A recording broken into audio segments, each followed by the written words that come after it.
دیشب قول دادم برای خواهرم هم یه چیزی بگم.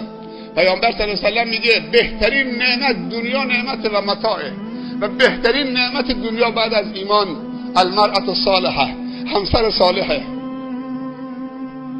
یک همسر خوب مؤمن پاک طاهر که رفیق راهت باشه، مادر بچه‌هات باشه، امانتدار زندگیت باشه، تو رو به عفت برسونه، نگاش بکنی خوشحال بشی، دستور بهش بدی اطاعت بکنه، نمازشو بکنه، روزشو بگیره، شرم و حیاشو حفظ کنه. وقتی هم تو مسافر میشی و غایب میشید، این اوصاف زن خوبه. وقتی که از خونه میرید بیرون مسافرت میرید، تو رو در دو چیز حفظ بکنه، یکی در بستر خواب و یکی در مالت. این دوتا رو نگه بداره، رفیق راه انسان باشه، مشاور انسان باشه، همدم و هم نفست باشه. پیامبر صلی الله علیه و سلم میگه زن خوب زنی است که وقتی نگاهش میکنی شادت میکنه، کل وجودت محبت در بر میگیره. دیگه دوست نداری صورت تو از این همسرت که یک قطعه نور میمونه. واقعا چه آرامشی است. بزرگترین سرمایه در زندگی یک همراه صالح و مصلح و دلسوز و انیس و همصحبت و همدم و رفیق و تو خوشی و ناخوشی. اما این 5 تا انگشت با هم برادر هستن اما برابر نیستن. این 5 تا انگشت با هم برادرن، درسته؟ تو یه دستن. عزیزی خدا امتحانش کرد. خدا امتحانش کرد. شوهرش سرطان گرفت، شیمی درمانی میشد، زنش رفته بود رو تخت بیمارستان طلاقم بده.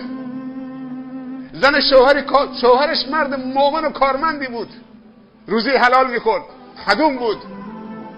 به شوهرش فشار آورد برو قاچاق بکن تا پولدار بشی مثل اون باجناقه،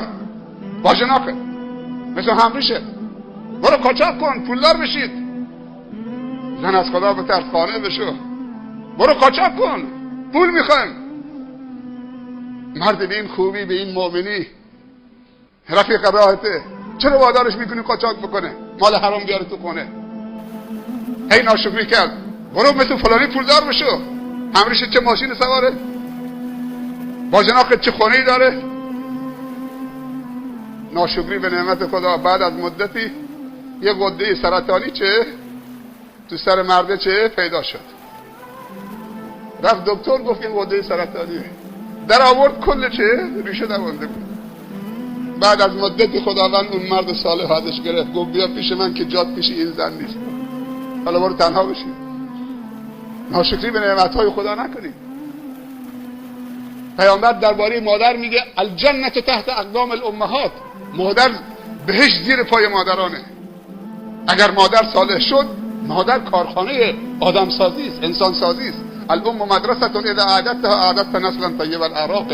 مادر مدرسه است که اگر بهش پرداختید از کوچکی، زمانی که دختره، بعد زن میشه، بعد مادر میشه، بعد مادر بزرگ میشه. اینا تکامل، سیر تکاملیه.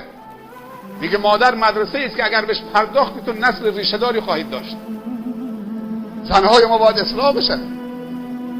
شما از این ماه مبارک رمضان یک ماه تو نماز تراویح و تهجد چه برداشت کردید؟ اگه قرار شده که دوباره وقتی عروسی میشه تو سالن ها برید تا ساعت 6 صبح اونجا دم صبح بیایید با لباس رنگارنگ و عطر آدکلون و عکس و عطر و فلان، باید تو این رمضان باید تصمیمتون بگیرید که برداشت خوبی که شما را تا رمضان آینده، نه تا آخر عمر همراهی بکنه این سرمایه، این توشه.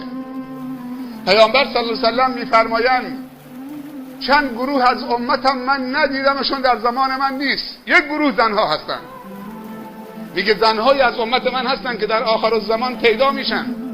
نساء کاسیات عاریات مائلات ممیلات رؤوسهن که اسنمة البخت المائله. میگه زنهای از امت من در آخر زمان میان، من ندیدمشون، پوشیده و لختن، کاسیات عاریات مائلات ممیلات. وقتی راه میرن میل میکنن و وقتی تو راه رفتن میل میکنن، دل جوانا و مردای نامحرم هم به طرف خودشون میل میدن. سرهاشون، موهای سرشون مثل کوهان شتر باریک شده است که اسنمة البخت المائله. اینها بوی بهشت رو نمیشنون و بوی بهشت از مسافت چند سال به مشام میرسه. اینها وارد بهشت نمیشن. من چنین زنهای از امتم را ندیدم. اینها در آخر زمان پیدا میشن. یه روز پیامبر از کنار زنها رد میشد، میگفت صدقه بدید که بیشترین اهل جهنم شمایید. گفتن یا رسول الله چرا؟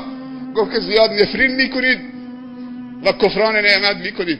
شوهر یه عمر خوبی میکنه، اگه یک بار یه چیزی خواستید نیاورد میگه تو هیچ کاری برای من نکردی و همیشه نفرین میکنه. قانع باشید، لباس تقوا بپوشید. وقت نیست که من توضیح بدم که کاسیات آریات یعنی چی. چند تا تفسیر داره. یا لباسای تنگ و فشرده که فرو رفتگی و برآمدگی بدنشون رو چه نمایان میکنه. بعضی لباس‌ها تنگ و فشرده از لختی هم بدتره، تحریکش بیشتره. یا قسمتی از بدنشون لخته، قسمتی چه پوشیده است. تو عروسی ها مشخص میشه. تو عروسی ها زنها میرن که فقط لباس و طلاشون نشون بدن. هر کسی لباس و طلاش خریده برای هر عروسی، هر مراسمی یک لباس، که هر کسی طلا و آرایشش و لباسش به رخ دیگران بکشه. کفشای پاشنه بلند میپوشن که وقتی راه میرن میل بکنن. چطوری موج میکنه زن؟ زمانی که کفش پاشنه بلند بپوشه. اینا پیامبر گفته زنهایی هستن از امت من که در آخر زمان میان بوی بهشت نمیشنون، من ندیدمشون. جانانه توبه بکنیم عزیزان. مرد و زن باید توبه بکنه، بزرگ و کوچک. فردا شب 29 چهارشنبه شبه، بعدش هم یه جمعه داریم، شب جمعه، پنجشنبه شب که شب جمعه میشه. خدا از ما و شما قبول بفرماین. این سلام با هم میخونیم، بعدم نماز بیت میخونیم. جزاکم الله خیرا.